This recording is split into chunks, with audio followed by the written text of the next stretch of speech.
رمضان المبارک کا ایک بڑا مقصد قرآن کریم کے ساتھ وابستگی اپنانا ہے۔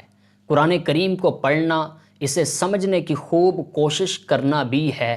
الحمدللہ ہمارے آقا مدینے والے مصطفیٰ صلی اللہ تعالیٰ علیہ وآلہ وسلم خود صاحب قرآن ہیں۔ قرآن کریم آپ ہی پر نازل ہوا۔ آپ علیہ السلام کا تو لمحہ لمحہ قرآن کے نور میں بسا رہتا تھا۔ اس کے باوجود جب ماہ رمضان تشریف لے آتا تو ہمارے آقا صلی اللہ علیہ وسلم قرآن کریم کے ساتھ وابستگی بڑھا دیتے تھے۔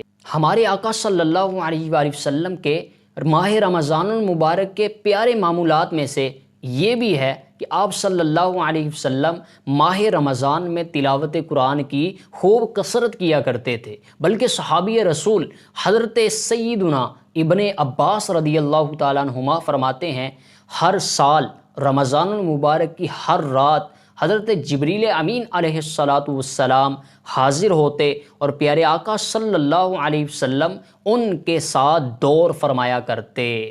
رمضان المبارک میں قرآن کریم کا دور کرنا ادائے مصطفیٰ ہے صلی اللہ علیہ وسلم۔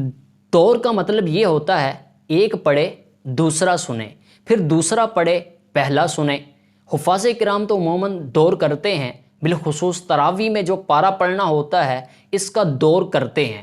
اس سے حفظ پکا ہو جاتا ہے۔ کاش ہم بھی اس ادائے مصطفیٰ کو ادا کریں۔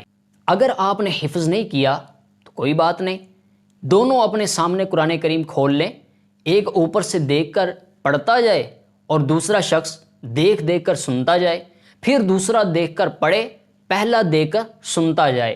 اس طرح انشاءاللہ الکریم قرآن پاک پڑھنے کا ایک ثواب بھی بڑھے گا اور ساتھ ہی ساتھ سننے کا ثواب بھی نصیب ہوگا۔ یاد رہے، قرآن کریم جب پڑھا جا رہا ہو تو سننا فرض ہے، اور رمضان المبارک میں فرض کا ثواب 70 گنا بڑھا دیا جاتا ہے۔ اگر ہم ادائے مصطفیٰ صلی اللہ علیہ وسلم کو ادا کرتے ہوئے قرآن کریم کا دور کریں گے تو اس فرض کی ادائیگی ہوگی اور اللہ پاک کے کرم سے 70 گنا بڑھا کر ثواب کے حقدار قرار پائیں گے۔ تجھ پہ صدقے جاؤں رمضان، تو عظیم الشان ہے، تجھ میں نازل حق تعالی نے کیا قرآن ہے۔ ہر گھڑی رحمت بری ہے، ہر طرف ہیں برکتیں، ماہ رمضان رحمتوں اور برکتوں کی کان ہے۔ آ گیا رمضان، عبادت پر کمر اب باندھ لو، فیض لے لو جلد، یہ دن 30 کا مہمان ہے۔